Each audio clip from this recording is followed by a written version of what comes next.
What up, watch peeps? I love getting the opportunity to check out a watch that's different from what I normally wear. It's a great way to find out more about what you like. Now, this watch is also a little more expensive than what we normally look at here, but out of the pure appreciation for watches, I think we will all still really enjoy taking a look at this one. It is super cool. All right, let's get to it. I'm Pete, and we are Chillin' with Watches.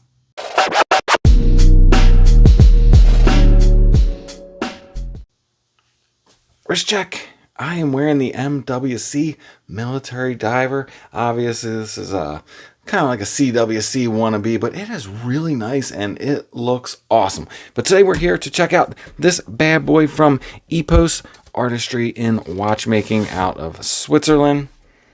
So this is the EPOS Northstar, very nicely packaged here. You get this really awesome kind of leather clamshell box.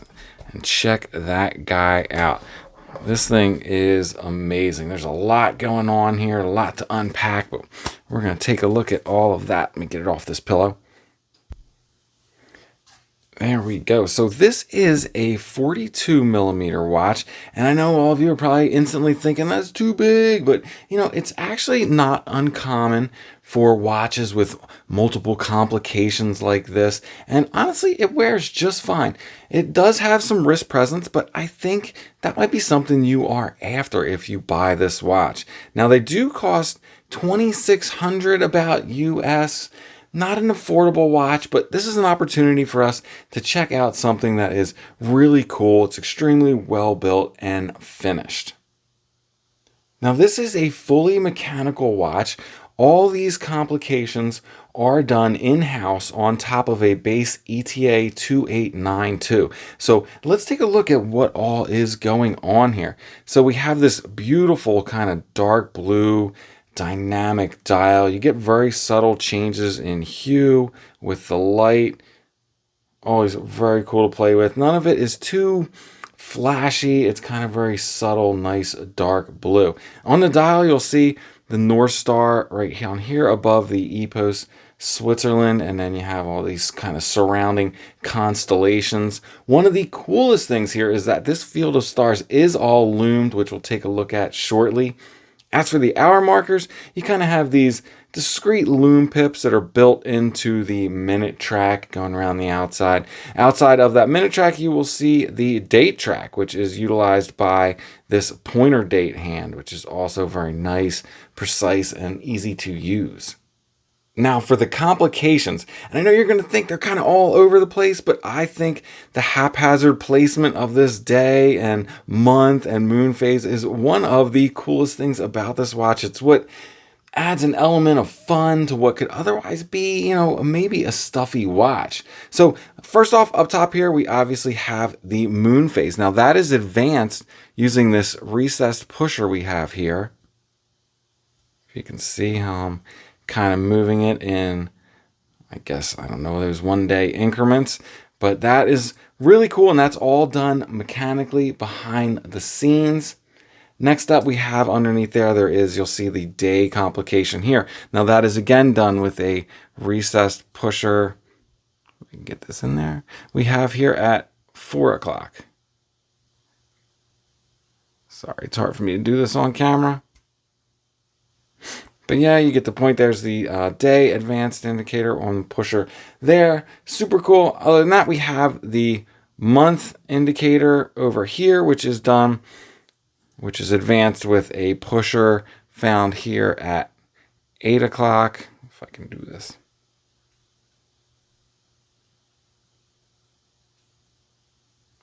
But everything works really nice, real precise. Everything lines up really well. Now also you have this pointer date. You can see going around the outside of the track. It is currently right here on the 21st. That one is advanced using a pusher we have out here at 10 o'clock. You can see there. Also very cool. All the alignment and precision is excellent as far as that goes. Now the hands are set using the crown in the normal fashion, which also kind of winds the movement and hacks the movement. Now there is I believe there is a phantom date position in here, but it doesn't do anything as the date mechanism has been removed and I guess moved over to the pusher here for the pointer date. Now the case wise, we have this fully polished round case with a kind of two-step bezel. And those two steps in the bezel kind of tie in really nicely with this kind of grooved machining we have here in the lugs and the grooves you'll see around the pushers on the case sides. We have a very prominent, easy to use onion crown on the 3 o'clock side. And you'll see here that it utilizes these kind of screwed in strap bars on both sides. Everything is just done really well, really high end.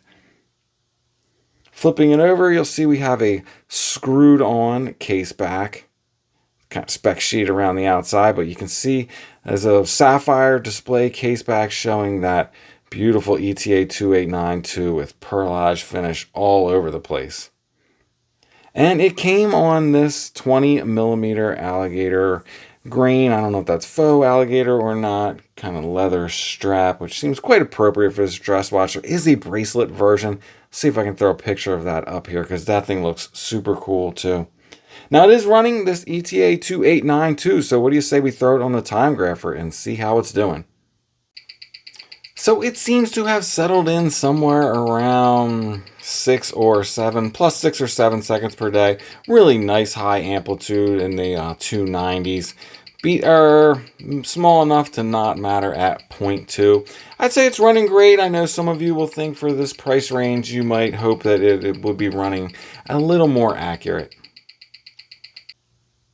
Going over the dimensions, we are looking at a 42 millimeter case. That is 51 millimeters from lug tip to lug tip. And with all those complications, it manages to come in at only 10.9 millimeters thick. And it has these kind of screw-in bars, 20 millimeter lug width. Going over some of the other specs, we have a sapphire crystal. That is a flat sapphire crystal on both the front and the back. It doesn't list on the website exactly what kind of loom it is, but I suspect this is Swiss Super Luminova.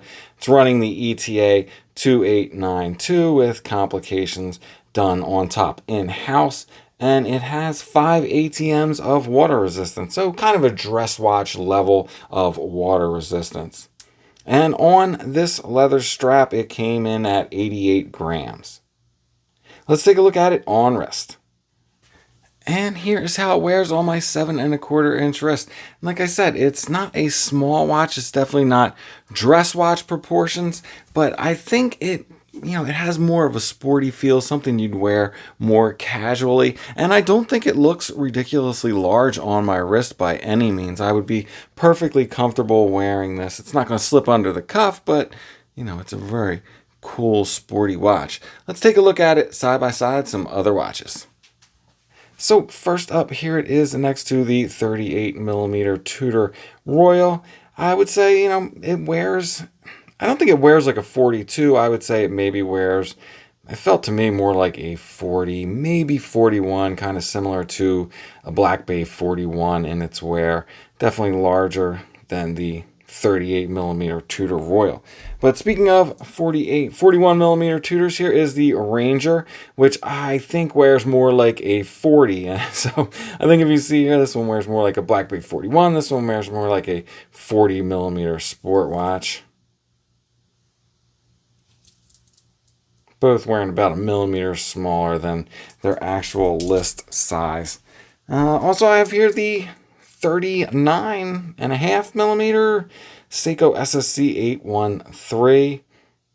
And this one I think probably wears pretty true to its size, but if you're looking for what something with a busier dial looks like compared to this, there you go.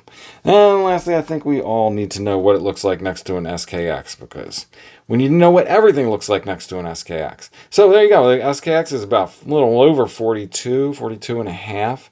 And I think it kind of shows a pretty similar size there. The EPOS being a little bit thinner. All right. Now, well, this is kind of the star of the show here. Let's check out the Loom because it is pretty cool. Keep the Loom. And here we go.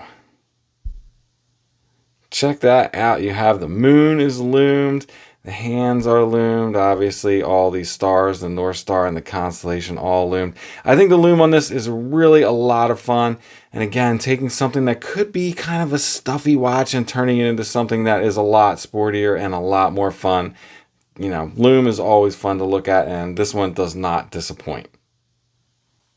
So there you go, the EPOS Northstar. Not my everyday fare, but definitely a cool watch. It is always nice to spend some time with such a nicely made watch. And I think if you're into a high-end Moonphase, then you would definitely enjoy this piece. Alright, before I let you go, sneaker check.